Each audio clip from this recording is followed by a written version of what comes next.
There can only be one truly great music festival a lifetime, and it's the US Festival. The what festival? The US Festival. Yeesh. It was sponsored by that guy from Apple Computers. What computers? Aye, aye, sir! Sit up straight and look at me right now! Aye, sir! My name is Staff Sergeant May, and I am your senior drill instructor. I'm assisted in my duties by drill instructor Staff Sergeant Villalobos and drill instructor Staff Sergeant King. Our mission is to train each one of you to become a United States Marine. A Marine is characterized as one who possesses the highest of military virtues. He obeys orders, respects his seniors, and strives constantly to be the best at everything that he does. Discipline and spirit are the hallmarks of a Marine. Each of you can become a Marine if you develop discipline and spirit. We will give every effort to train you, even after some of you have given up for yourselves. Starting now, you will treat all Marines with the highest level of respect, for we have earned our place as Marines and will accept nothing less than that from you. We will treat you as we do our fellow Marines, with firmness, fairness, dignity, and compassion. At no time will you be physically abused or verbally threatened by any Marine or recruit. If anyone should abuse or mistreat you, I expect you to report such incidents immediately to me or to one of my drill instructors. Further, if you feel I have mistreated you, I expect you to report it to your series commander, Captain Huddleston. From now on, my drill instructors and I will be with you every day and everywhere that we go. I've told you what my drill instructors and I will do. From you, we demand the following. You will give 100% of yourselves at all times. Obey all orders quickly, willingly, and without question. Treat all Marines and recruits with courtesy and respect. You will not physically abuse or verbally threaten any Marine or recruit. Be completely honest in everything that you do. A Marine never lies, cheats, or compromises. Respect the rights and properties of others. A Marine never steals. You must work hard to strengthen your body. Be proud of yourself and the uniform you wear. Above all else, never quit or give up. For we, or for you, the challenge of recruit training. The opportunity to earn the title, United States Marine. Now ears!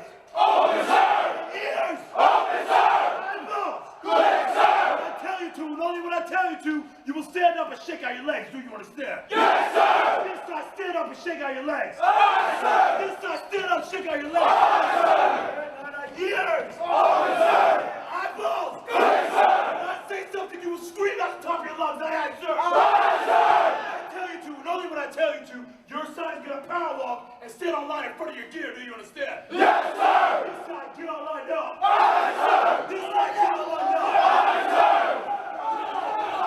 Get all lined up.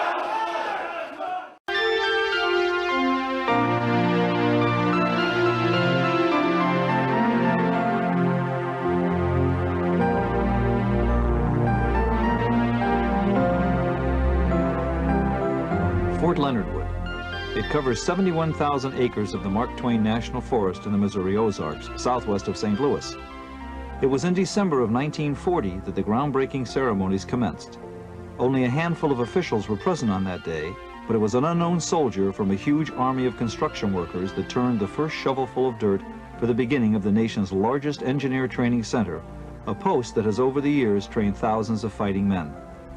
There were many difficulties encountered during the construction, but nevertheless the work continued at a furious pace, and the fort was virtually completed by the beginning of May. With the completion of the fort and the 22-mile stretch of railroad track leading to it, soldiers began pouring in at full speed. From the early part of 1941 until the post closed in 1946, Fort Leonard Wood had trained some 300,000 fighting men. During the years that followed the war, Fort Leonard Wood lay dormant with only a handful of groundskeepers to care for it.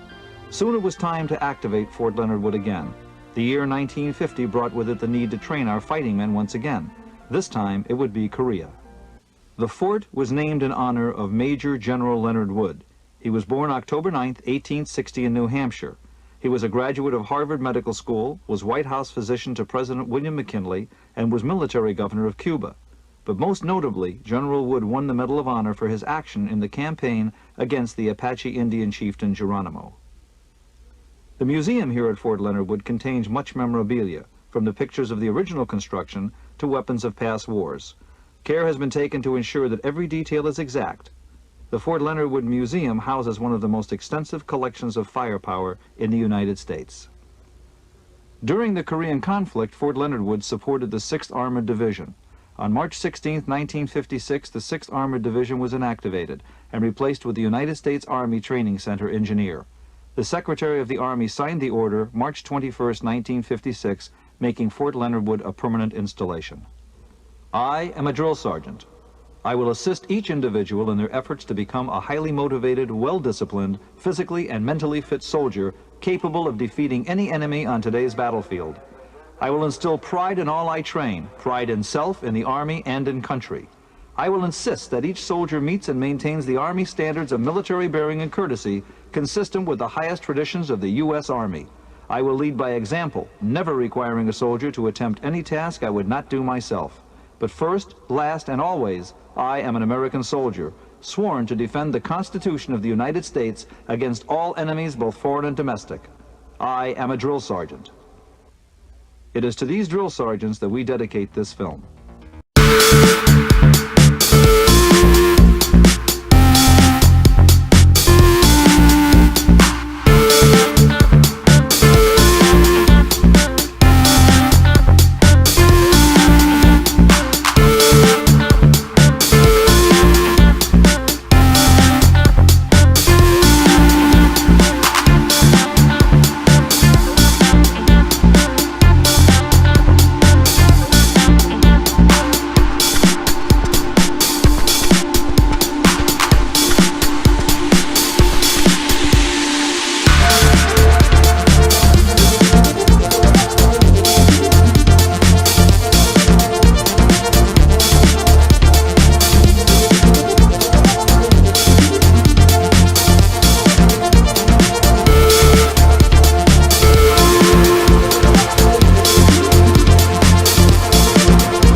It was almost pitch black as we arrived, pretty unnerving.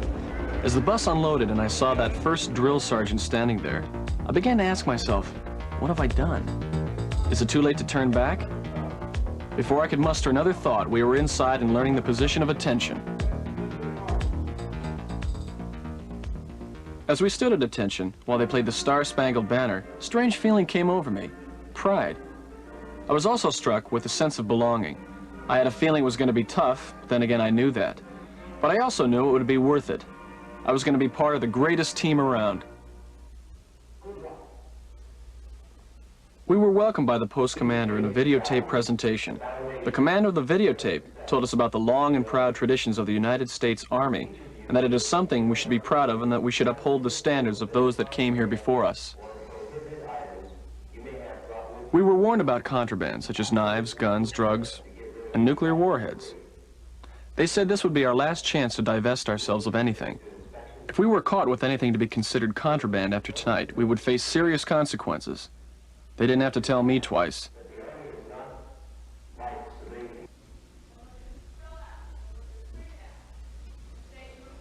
Then it was time for all that paperwork. Man, there was a ton. But the good part was that after we leave here, some good warm chow and bed. This is the contraband room. This is where we leave the nuclear warheads.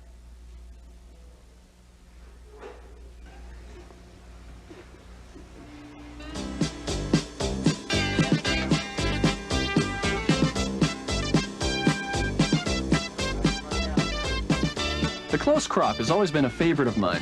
What really impressed me was how long it takes. Talk about fast and accurate. Oh well, it'll grow again, I hope.